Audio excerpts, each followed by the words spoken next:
Morning बच्चों, कल हमने chapter 6 general principles and process of isolation of elements start किया था। तो इसमें मैंने आपको डिफरेंट मेटल्स के ओर्स के बारे में बताया था। अब अगर इस पूरे चैप्टर को इन प्रिंसिपल्स और प्रोसेस को मैं एक वर्ड में डिस्क्राइब करूं तो वो वर्ड है मेटलर्जी या धातुकर्म।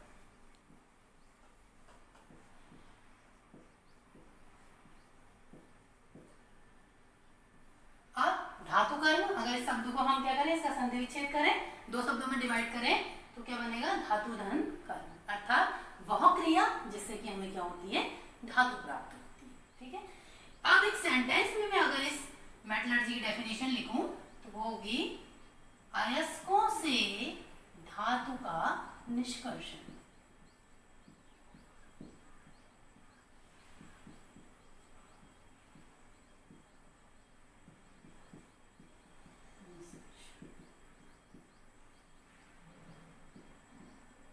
अब जो हमारी मेटलर्जी की प्रोसेस है वो कैसी प्रोसेस है, साइंटिफिक प्रोसेस है और टेक्निकल प्रोसेस है। आइए इसकी फुल डेफिनेशन को समझते हैं, नोट भी करेंगे सभी बच्चे। The entire scientific and technological process used for the isolation of elements from its core। ठीक है, हिंदी में क्या परिभाषा होगी कि धातुओं को या विभिन्न तत्वों को, ठीक है, पृथक करने की अयस्कों से, ये क्या है, एक वैज्ञानिक और तकनीकी प्रक्रिया है। ठीक है। अब हम देखते हैं कि जो मेटलर्जी है इसकी प्रोसेस क्या होती है, 3 स्टेप्स में कंप्लीट होती है। पहला स्टेप है हमारा step number 1, concentration of ore.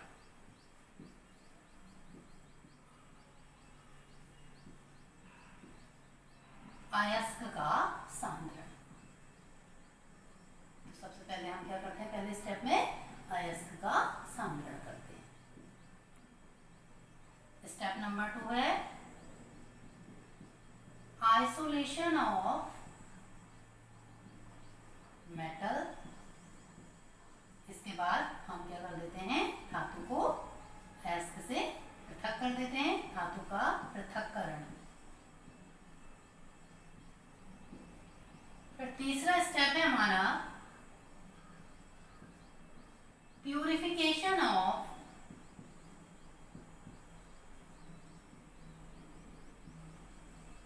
Metal. तीसरे स्टेप में जो हमें धातु सेकंड स्टेप में प्राप्त हुई है उसका क्या करते हैं, हम शोधन करते हैं, धातु का शोधन।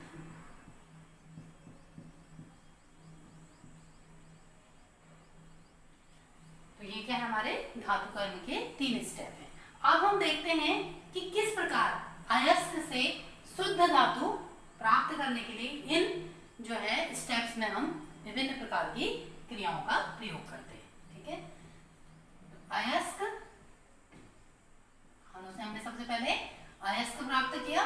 तो अयस्क जब हमें खानों से प्राप्त होता है तो वो क्या होता है, बहुत बड़े बड़े आकार में होता है। तो सबसे पहले हम क्या करते हैं, उसे तोड़ने का या क्रशिंग का काम करते हैं। ठीक है। उसके बाद हम उसे पीसते हैं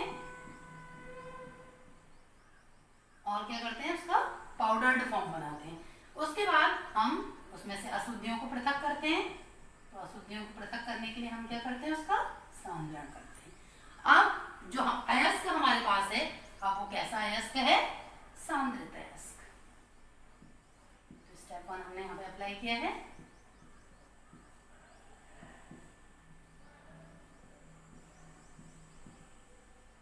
अब इस सांद्रित अयस्क का दूसरे स्टेप में हम क्या करते हैं, भर्जन करते हैं, निस्तापन और अपचयन। तो इस प्रकार से हमें सांद्रित अयस्क से क्या प्राप्त होती है, अब अपरिष्कृत या अशुद्ध धातु, जिसमें कि बहुत सारे अशुद्धियां होती हैं।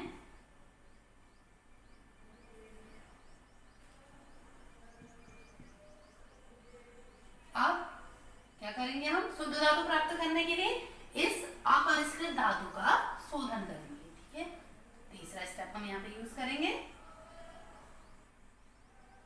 तो जो प्रक्रिया हम यहाँ पे यूज करते हैं वो है विद्युत अपघटनी शोधन।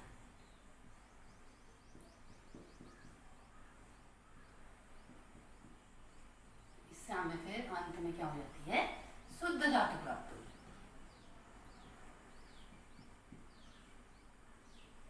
तो इस प्रकार से आपने मेटलर्जी की प्रोसेस को अच्छी तरह से समझ लिया होगा। अब हम बात करेंगे इसके पहले स्टेप पे, कंसंट्रेशन ऑफ ओर क्या होता है।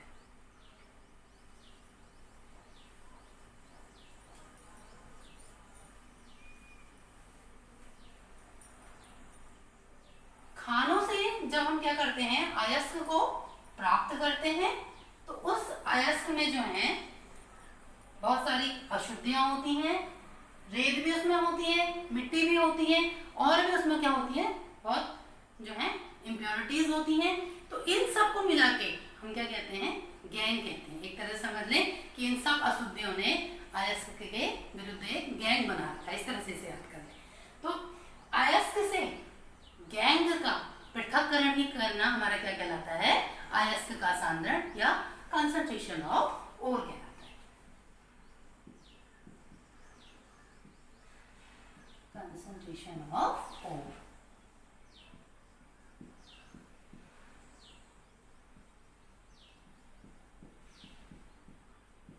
अब हमें अयस्क का सांद्रण करने की क्यों आवश्यकता होती है, क्योंकि हमें क्या करना होता है, गैंग को अयस्क से अलग करना होता है, ताकि हम शुद्ध धातु प्राप्त करने की ओर आगे बढ़ सकें।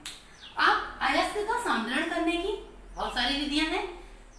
हम जिस विधि का चयन कर रहे हैं ये इस बात पर निर्भर करता है कि हमारे अयस्क की प्रकृति कैसी है और उसमें जो गैंग है उसकी प्रकृति कैसी है। तो उस आधार पर हम जो है अयस्क के सांद्रण की विधियों का प्रयोग करते हैं। तो अलग अलग धातु के लिए हम क्या करते हैं, अलग अलग तरीके से